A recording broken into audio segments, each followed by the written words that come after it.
a dear friend of the dialogue, Sarah Mansour, co-founder of the Bankstown Poetry Slam, who's going to wow us all with some of her amazing spoken word artistry. The Dialogue has been a proud supporter of the Bankstown Poetry Slam for a number of years now, and for those who haven't seen the likes of Sarah and her peers perform, I strongly suggest you get out to Bankstown one night to see some of the region's brightest and most talented kids put on a show. However, if you can't make it out to Bankstown, you can also see the guys perform at the upcoming Grand Slam, which is being held at the ICC on December 10. So I've been told tickets go on sale on Monday. Get in there. Over to you, Sarah.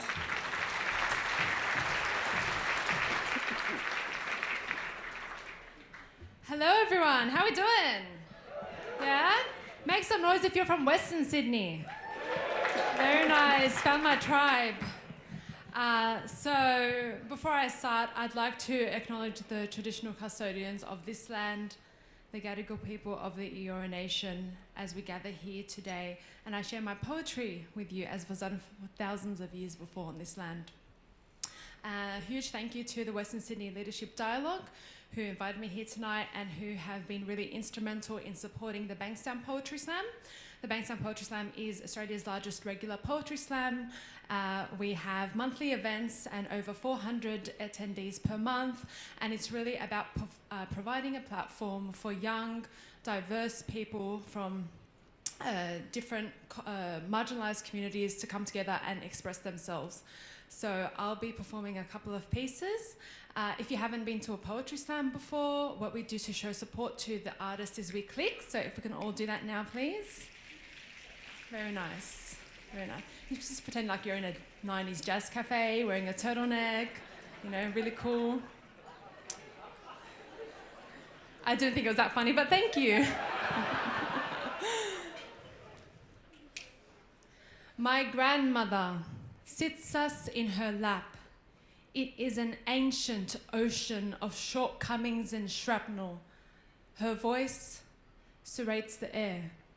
She teaches us that in Arabic, if you wish to note the place of something, you say it is bi'alba, in her heart. Bi'alb al-thawra. In Arabic, the word revolution is underpinned by an ethereal female spirit. Our grandmother says to know this is important. For in the heart of the revolution, there is a wind. This wind is the breath of our mothers.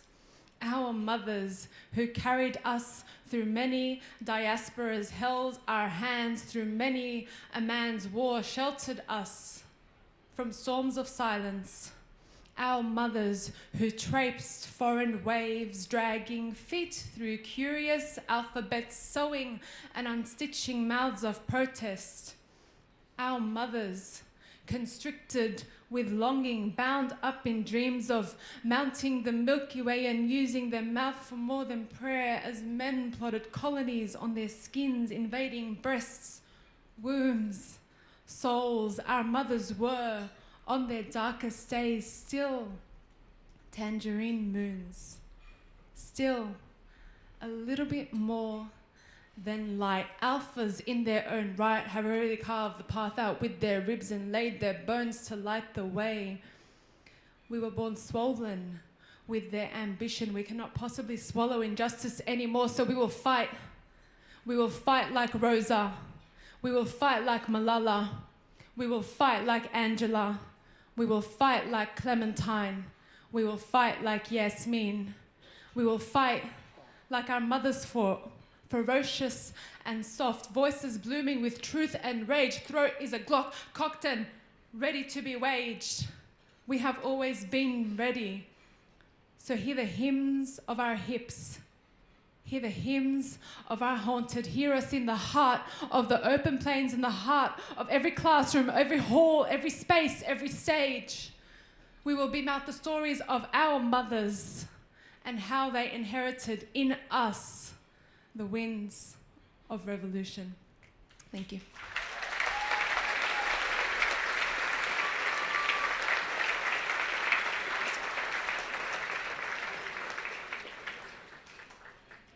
This next piece, oh yeah, you guys weren't clicking. It's It's kind of inspired by the constant conversations of, so where are you from? Where are you really from? When I was still studying my law degree and working at the airport, someone came up to me and asked me, so how do you like it here? And I was like, oh, it's all right, pays well, you know, just casual, so it's fine. And he's like, no, I'm in Australia. I was like, bro, I was born here. My Australia is walking through the streets of Punchbowl with the smell of freshly roasted Lebanese coffee, kissing the Asian bakeries good morning, the eucalyptus towers overhead and the frangipani scent my breath as we sing the unofficial national anthem. I come from a land down under, living from beat to beat, bumping down the streets with Tupac on our tongues and yeah, we're headed for the beach. Water, so unapologetically salty to the eyes, but we take it in our stride, remembering all the lessons at Greenacre Pool and at school when Cronulla hit high tide. My Australia is barbecues. As my dad still says, barbecue. Meat sizzling on the fire, homemade tabbouleh and tomato sauce, pavlova cake and knefe, the perfect cultural dichotomy, and it's not hard to see, no matter our creed, we always rep our team, #Wanderers FC. This country will never be tainted by cafe sieges. We will always ride together from the mountains where the bushfires rage. We stand together down to the shore where the lifesavers age under that great southern sun. My Australia is one where women wear their saris and their colourful hijabs proudly. Men don sweat stained collars like war badges. You can get the best fur in Sydney, the realest Lebanese and Chinese, and you feel at ease because no one judges your garlic breath or the tabbouleh stuck in your teeth. It is a space where you can find the most authentic spices in shops, where signs in foreign languages sit like jeweled crowns atop their doors. It is neighbours passing barbecued meat over the fence and always saying hello. It is all the stoic traditions. It is stoic. A community that's been hardened by media headlines. It is targeted. It is judged. It is 3 a.m. sirens and perceived thugs. But it's also where the call to prayer gently interludes with the ringing of church bells. See, it's coexistence and artistic resistance, like the Four Elements Youth Hip Hop Festival and the largest poetry slam in the country. Shameless plug. It is my dad's voice, 25 years on. Accent, thick with resilience and warm like an autumn breeze, smelling of petrol and truck smoke and all the forgotten things, all the za'atar and the tahine and the crushed petals that were once dreams, saying to me, we are lucky. And in fact, we are lucky. It's not perfect, but it's home. It will never be perfect, but it will always be home. My Australia is home when the rest of the world says no. Thank you very much.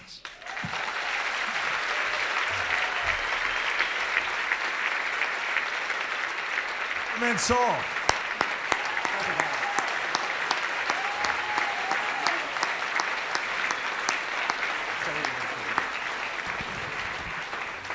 G'day ladies and gentlemen, my name's Christopher Brown and I'm a big fan of the Bankstown Poetry Slam. Great gig, eh? Since Sydney Symphony Orchestra and the Bankstown Poetry Slam, I think they've never double billed before, Emma, but I can see it really kicking on, absolutely. There's a whole range of people who've already come up to me and said they'll host you. I know they're going to host you, so we're going to keep this going. Can I just say on behalf of the Western City Leadership Dialogue, and I'll be back to say a bit more later and let you enjoy your dinner, but out of part of the proceeds of you helping us tonight, we're again going to back up as the major sponsor of the Poetry Slam on the date again. What date are we? 10th of December at the ICC at Darling Harbour. That is but a little bit of the talent, the sheer audacious talent on stage, Western Sydney's finest. I know the Mayor of Canterbury Bankstown, Cal Ass, is a very proud man down there today watching Sarah and the team. So please, once more, give it up for Sarah Mansour.